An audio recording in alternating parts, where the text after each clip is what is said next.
दिल्ली के एक छोटे से मोहल्ले में 8 साल का एक प्यारा सा बच्चा रहता था, आरव।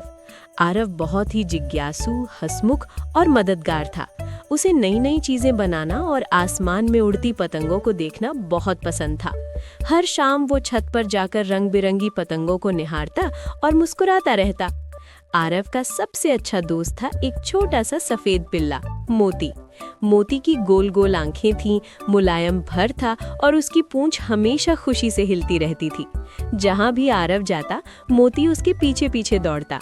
दोनों साथ में खेलते, दौड़ते और खूब मस्ती करते थे। उनके मोहल्ले में एक और प्यारी दादी रहती थी, मीना दादी। मीना दादी बच्चों को कहानियां सुनाती और हमेशा सबको अच्छे काम करने की सलाह देती। आरव रोज शाम को मोती के साथ दादी के पास बैठकर नई कहानी सुनता था। एक दिन मीना दादी ने बताया कि अगले हफ्ते मोहल्ले में पतंग उत्सव होने वाला है। ये सुनकर आरव बहुत खुश हो गया। उसने तुरंत तय किया कि वो अपनी सबसे खास और रंगीन पतंग बनाएगा। मोती भी खुशी में भौंकने लगा और उछल उछल कर नाचने लगा। अगले दिन आरव ने रंगीन कागज, धागा और गोंद लेकर पतंग बनानी शुरू की। उसने लाल, पीले और नीले रंग मिलाकर एक सुंदर पतंग बनाई। मोती पास बैठकर उसे ध्यान से देखता रहा।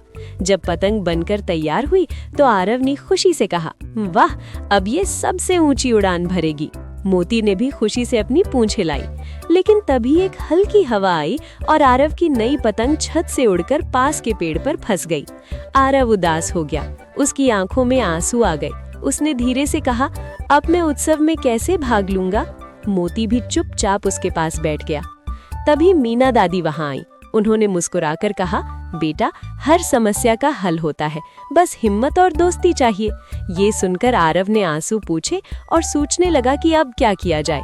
आरव और मोती पेड़ के पास गए। मोती इधर उधर दौड़कर देखने लगा कि पतंग कहाँ फंसी है। आरव ने एक लंबी छड़ी ढूंढी और धीरे धीरे पतंग को नीचे लाने की कोशिश की। मोती बीच बीच में भौंककर जैसे उसे हौसला दे रहा था। काफी कोशिश के बाद भी पतंग नीचे नहीं आई। आरव थोड़ा परेशान हुआ, लेकिन फिर उसे एक आइडिया आया।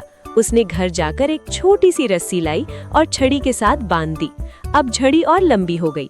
उसने धीरे धीरे पेड़ की टहनी को हिलाया। मोती नीचे खड़ा होकर उछल उछल कर देख रहा था। कुछ ही देर में पतंग धीरे से नीचे आ गई। आरव खुशी से चिल्लाया, मिल गई। उसने मोती को गले लगा लिया। मीना दादी भी ताली बजाने लगी और बोली, देखा, मिलकर काम करने से सब आसान हो जाता है। पतंग उत्सव का दिन आ गया। पूरा मोहल्ला रंग बिरंगी पतंगों से भर गया था। बच्चे हंस रहे थे, लोग गाना गा रहे थे और आसमान बहुत सुंदर लग रहा था। आरव ने अपनी पतंग उड़ाई। मोती उसके पास बैठकर आसमान को देख रहा था। धीरे धीरे आरव की पतंग सबसे ऊंची उड़ने लगी। लोग उसकी पतंग की तारीफ करने लगे। मीना दादी ने मुस्कुराकर कहा, ये सिर्फ पतंग नहीं, दोस्ती और मेहनत की उड़ान है।